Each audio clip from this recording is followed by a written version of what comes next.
నమస్తే, welcome to V9 studio news.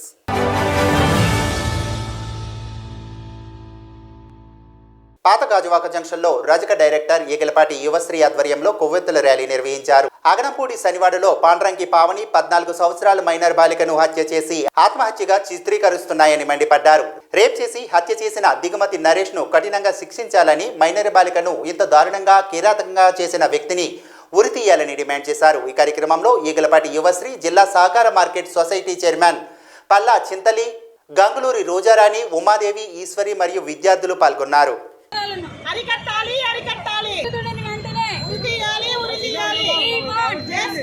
Sanivada గ్రామంలో పావని హత్య కేసు చూసాము. నిందితులు కూడా దొరకడం జరిగింది. పోలీసులు వాళ్ళని శిక్షించే విధంగా వాళ్ళని అరెస్ట్ కూడా చేశారు. కాకపోతే మనం చూసిన ప్రెస్ మీట్లు కానీ అన్నీ చూసాము. అది ఆత్మహత్య అని చెప్తున్నారు, కానీ అది హత్య అని మేమందరం కూడా నిర్ధారించుకోవడం జరిగింది. ఎందుకంటే బాలిక 14 ఏళ్ళ బాలిక ఆత్మహత్య చేసుకోవడం అన్నది మేము నమ్మశక్యం కాండి. ఆ పాపను చూసాము, ఆ పరిసర ప్రాంతాలు చూడటం జరిగింది. ఇప్పుడు ఆవిడ ఒక రజక వృత్తి చేసుకుంటూ పాలవలస గ్రామం నుంచి ఇక్కడికి వచ్చి గత 6 సంవత్సరాలుగా ఆ అపార్ట్మెంట్లోనే వాచ్మెన్గా నివసిస్తూ పిల్లని గవర్నమెంట్ స్కూల్లో చదివిస్తున్నారు.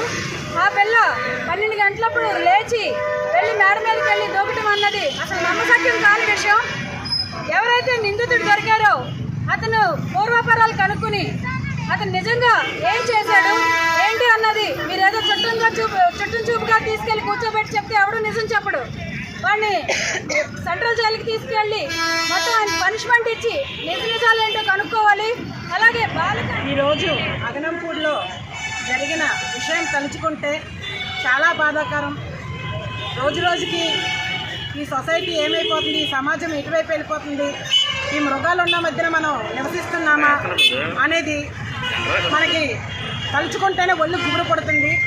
తల్లిదండ్రులు ఎంతో ఆశతోటి పిల్లలను కని బాగా చదివించి వాళ్ళు ఉద్యోగస్తులు అయితే రేపొద్దున మేము ముసలయ్యాక మా కాళ్ళు చేయ వంగితే మమ్మల్ని చూస్తారని ఎంతో ఆశతోటి పిల్లల్ని కంటారు, పెద్ద వృత్తిలోకి తీసుకెళ్లాలని అనుకుంటారు. రోజు రోజుకి చూస్తుంటే ఇలా అగత్యాలు బాగా ఎక్కువైపోతున్నాయి. ఒకటే నేను కోరుకుంటున్నాను, తల్లిదండ్రులు ఇప్పుడు పిల్లలకి మొబైల్ ఇచ్చినప్పుడు వాళ్ళు ఏం చేస్తున్నారు, ఆ మొబైల్లో ఏం జరుగుతుందనేది తల్లిదండ్రులు కూడా పిల్లల్ని ఎక్కువ టార్చర్ పెట్టకుండా వెనక నుంచి మనం ఒక కన్నేసి ఉంచాలి పిల్లల మీద. సిపిఐ జాతీయ ప్రధాన కార్యదర్శి డి రాజా విశాఖ ఉక్కు ఉద్యమానికి సంపూర్ణ మద్దతు పలికారు. స్టీల్ కార్మికులు 239వ రోజు నిరసన దీక్షకు సంఘీభావం తెలిపారు. ఈ సందర్భంగా ఆయన మాట్లాడుతూ మోడీ ప్రభుత్వం కార్మిక వ్యతిరేక విధానాలు అవలంబిస్తుందని అన్నారు. అంబానీ, అదానీలకు సహకరిస్తూ దేశ ఆర్థిక వ్యవస్థను విచ్ఛిన్నం చేస్తుందన్నారు. ప్రజల ఆస్తులను కార్పొరేట్ పెత్తందారులకు అమ్మేస్తున్న మోడీ ప్రభుత్వ వైఖరికి ఉద్యమాలతో నిరసన తెలపాలని అన్నారు. ఈ కార్యక్రమంలో స్టాలిన్ పోరాట కమిటీ నాయకులు ఆదినారాయణ, రాజశేఖర్ తదితరులు పాల్గొన్నారు. Of running the banks.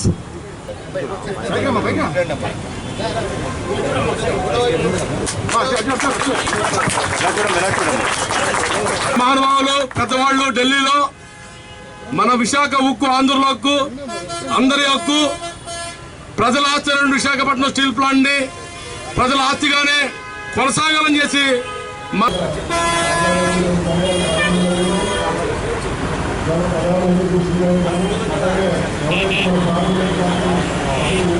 దేశ రాజకీయాల్ని శాసించలేకపోయినా ప్రశ్నించేటట్టుగా పనిచేసేటువంటి కమ్యూనిస్ట్ పార్టీ అగ్ర నాయకులు 239వ రోజు మన టెండర్ 38 రోజుల పోరాటానికి సంఘీభావంగా భారత communist party The workers and employees of Vizag Steel Plant are fighting in order to save Vizag plant from privatization. Their struggle is crossing 239 day today.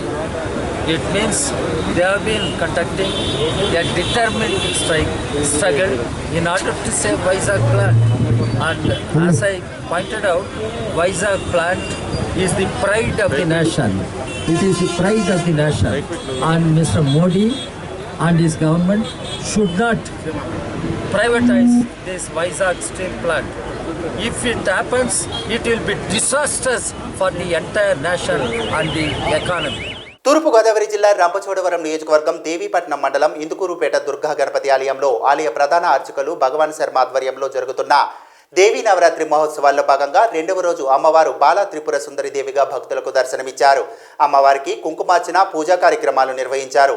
రెండవ రోజు శుక్రవారం కావడంతో ఆలయానికి తెల్లవారుజాము నుండి భక్తులు తరలివచ్చారు. ఈ సందర్భంగా ఆలయ అర్చకులు అనిల్ శర్మ మాట్లాడుతూ ఆలయానికి వచ్చే భక్తులు తప్పనిసరిగా మాస్క్ ధరించి రావాలని సూచించారు. ప్రభుత్వ నిబంధనలు పాటించాలని భక్తులను కోరారు. ఉదకం 3 సార్లు జల్లమ్మ నీళ్లు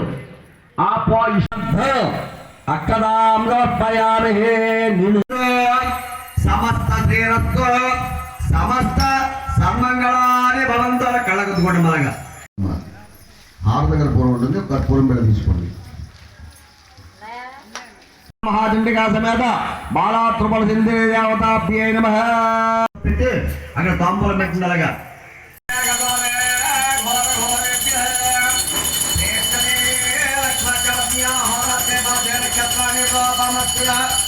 జై భవాని అమ్మ, మన గ్రామంలో శ్రీదేవి శరన్నవరాత్రులు ప్రారంభమై ఈరోజు రెండవ రోజు శుక్రవారం. ఈ రోజున అమ్మవారు శ్రీ బాలా త్రిపుర సుందరి దేవిగా భక్తులందరికీ కూడా దర్శనం అవ్వడం జరుగుతుంది. ఈ రోజున అమ్మవారిని బాలా త్రిపుర సుందరి దేవిగా ఆవాహన చేసి సహస్ర కుంకుమార్చన పూజా కార్యక్రమం చేయడం జరిగింది. అలానే ఈ యొక్క దేవీ శరన్నవరాత్రుల్లో అమ్మవారు ఒక్కొక్క రోజున ఒక్కొక్క అవతార రూపం దాల్చి భక్తులందరికీ కూడా దర్శనం ఇవ్వడం జరుగుతుంది. అలానే ఈ యొక్క దేవీ శరన్నవరాత్రుల్లో ప్రతిరోజున కూడా మనం భక్తులందరి చేత సామూహికంగా సహస్ర కుంకుమార్చన పూజా కార్యక్రమం చేయడం జరుగుతుంది. కూడా ఆలయానికి వచ్చేటప్పుడు తప్పనిసరిగా మాస్క్ ధరించి ఆలయానికి రావాలి. అలాగే సామాజిక దూరం పాటిస్తూ ఆలయం దగ్గరికి వచ్చి అమ్మవారిని దర్శించుకుని ఎవరికి ఇబ్బంది లేకుండా మనం ఇబ్బంది పడకుండా ఆ యొక్క కరోనా సమస్య వల్ల మన సామాజిక దూరం పాటించి మాస్క్ ధరించడం చాలా మంచిది. కావున ప్రతి ఒక్కరు కూడా ఆలయానికి వచ్చేటప్పుడు మాస్క్ పెట్టుకు రావాలి. అదేవిధంగా ఈ రోజున అమ్మవారిని ఆంధ్ర ఊటీగా పేరుగాంచిన లంబసింగి తాజంగి పరిసర ప్రాంతాల్లో 22 ఎకరాల విస్తీర్ణంలో 35 కోట్ల వ్యయంతో స్వాతంత్ర సమరయోధులు మ్యూజియంను ఆంధ్రప్రదేశ్ ఉప ముఖ్యమంత్రి పాముల పుష్ప శ్రీవాణి ప్రారంభించారు. ఈ సందర్భంగా ఆమె మాట్లాడుతూ ఈ మ్యూజియం ఏర్పాటు చేయడం వలన పర్యాటకంగా ఎంతో అభివృద్ధి చెందుతుందన్నారు. ఈ మ్యూజియం ఏర్పాటు వలన వచ్చిన పర్యాటకులకు మహనీయుడు అల్లూరి సీతారామరాజు పోరాటం చేసిన ఘట్టాలను, అలాగే గిరిజన పోరాట యోధులు గాము మల్లు ధర, గంటం ధర, బ్రిటిష్ వాళ్లతో పోరాడిన ఘట్టాలను తెలుపుతుందని అన్నారు. ఎంతో మంది గిరిజన నిరుద్యోగులకు ఉపాధి అవకాశం కలుగుతుందన్నారు. ఈ మ్యూజియంలో స్వాతంత్ర సమరయోధులు statue, botanical garden, food court, రెస్టారెంట్లు ఉంటాయని అన్నారు. లంబసింగి ప్రాంతాన్ని ఇంకా ఎన్నో కార్యక్రమాలు చేసి పర్యాటకంగా అభివృద్ధి చేస్తామని మంత్రి పాములు పుష్పశ్రీవాణి తెలిపారు. ఈ కార్యక్రమంలో స్థానిక ఎమ్మెల్యే కోటగొల్లి భాగ్యలక్ష్మి, ఎంపీ గొడ్డేటి మాధవి, ప్రజాప్రతినిధులు పాల్గొన్నారు.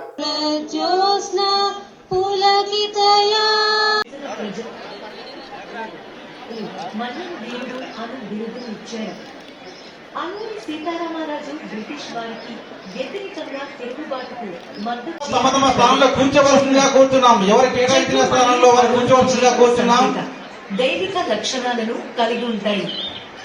అలాగే ధైర్యంతో ఒక మ్యూజియం వస్తుంది అని అంటే ఈ ప్రాంత అభివృద్ధికి ముందుకెళ్లడంలో గాని ఈరోజు లక్షలాది మంది టూరిస్టులు ఈ ప్రాంతానికి వస్తారు. వచ్చినప్పుడు ఆ మ్యూజియం కి వెళ్ళినప్పుడు మన గిరిజన స్వాతంత్ర సమరయోధుల్ని వాళ్ళు కూడా తలుచుకునేటువంటి పరిస్థితి ఉంటుంది. అదే విధంగా మన గిరిజన సాంప్రదాయాలు ఉట్టిపడేలాగా ఆ మ్యూజియం లో అన్ని ప్లేసెస్ కూడా ఏర్పాటు చేయబడుతుంది. కాబట్టి మన సంస్కృతులు ఎలా ఉంటాయి, మనం ఎలా ఉంటామో, మన స్వాతంత్ర సమరయోధులు ఎలా పోరాడి అసువుల బాసారన్న విషయం బయట ప్రపంచానికి కూడా ఈ రోజు తెలిసే విధంగా ఈ మ్యూజియం ఉంటుందన్న విషయాన్ని చెప్పడానికి చాలా గర్విస్తున్నానని కూడా తెలియజేస్తున్నా. పాడేరు కాన్స్టిట్యున్సీ అయినటువంటి చింతపల్లి మండలంలో లంబసింగి ప్రాంతంలో తాజంగి గ్రామంలో ఈరోజు స్వాతంత్ర సమరయోధుల మ్యూజియం ఏదైతే ఉందో 35 కోట్లతో ఈరోజు భారత ప్రభుత్వం అలాగే రాష్ట్ర ప్రభుత్వం కలిసి ఈరోజు ఏర్పాటు చేయబోతుంది. దానికి సంబంధించి ఈరోజు శంకుస్థాపన చేయడానికి రావడం జరిగింది. 21.67 ఎకరాల్లో 35 కోట్లతో ఈ మ్యూజియం స్వాతంత్ర సమరయోధులు ఎవరైతే ఉన్నారో మల్లు అలాగే గంటం దొరకలు కానీ ఉద్యోగ సమరయోధులు ఉన్నారు, స్వాతంత్ర సమరయోధుల్ని స్మృతి చేసుకునే విధంగా, స్మరించుకునే విధంగా, భావి తరాలకి వాళ్ళ యొక్క చరిత్ర తెలిసే విధంగా ఈరోజు ఈ మ్యూజియంని ఏర్పాటు చేసుకున్నందుకు చాలా సంతోషంగా ఉంది. అదేవిధంగా ఏదైతే ఆంధ్ర కాశ్మీర్ అని చెప్పబడే మన లంబసింగి ప్రాంతంలో ఇంత పెద్ద మ్యూజియం రావడం అనేది ఖచ్చితంగా ఈ ప్రాంత అభివృద్ధికి కానీ ఇక్కడ ఉన్నటువంటి ఉపాధి అవకాశాలు పెరగడానికి కానీ ఇది ఉపయోగపడుతుంది.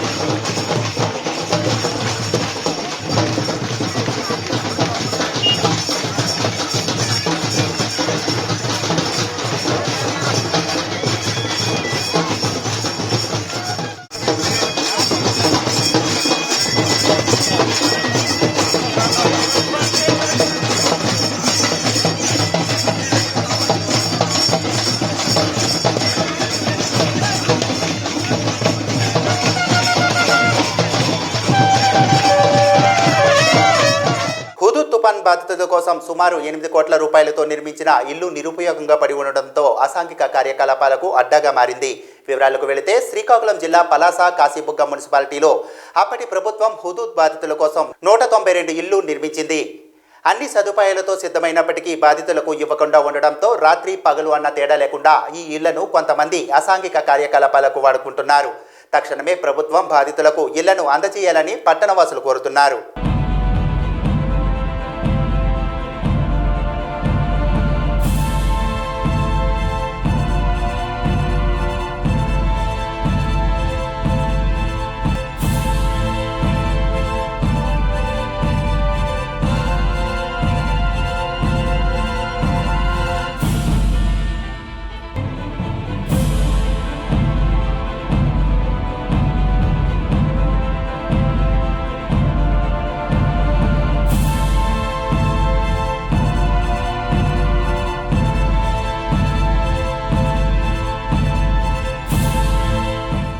విశాఖ ఏజెన్సీ గూడెం మండల ప్రజల సమస్యలకి అండగా ఉంటానని వైసీపీ రాష్ట్ర కార్యదర్శి విశ్వేశ్వరరాజు, జెడ్పీటీసీ శివరత్నం హామీ ఇచ్చారు.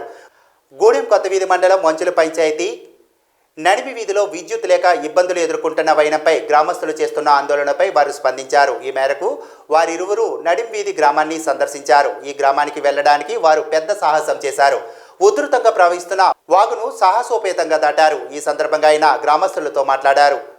ఏపీఈపీ డీసీఎల్ఏఈతో మాట్లాడి గ్రామానికి విద్యుత్ సౌకర్యం కల్పిస్తానని హామీ ఇచ్చారు. ఈ సందర్భంగా వంచుల పంచాయతీలోని పలు గ్రామాల్లో కాలినడకతో వెళ్లి పర్యటించి గ్రామస్తులతో మాట్లాడుతూ గ్రామ సమస్యలను అడిగి తెలుసుకున్నారు. గ్రామస్తులు మాట్లాడుతూ ముఖ్యంగా రోడ్డు, తాగునీటి మరియు విద్యుత్ సమస్యలు ఉన్నాయని తెలియజేశారు. జెడ్పీటీసీ శివరత్నం మాట్లాడుతూ మన మండలంలో రోడ్లు మరియు తాగునీటి సమస్యలను త్వరలో ఉన్నతాధికారులతో మాట్లాడి పరిష్కారానికి కృషి చేస్తానని హామీ ఇచ్చారు.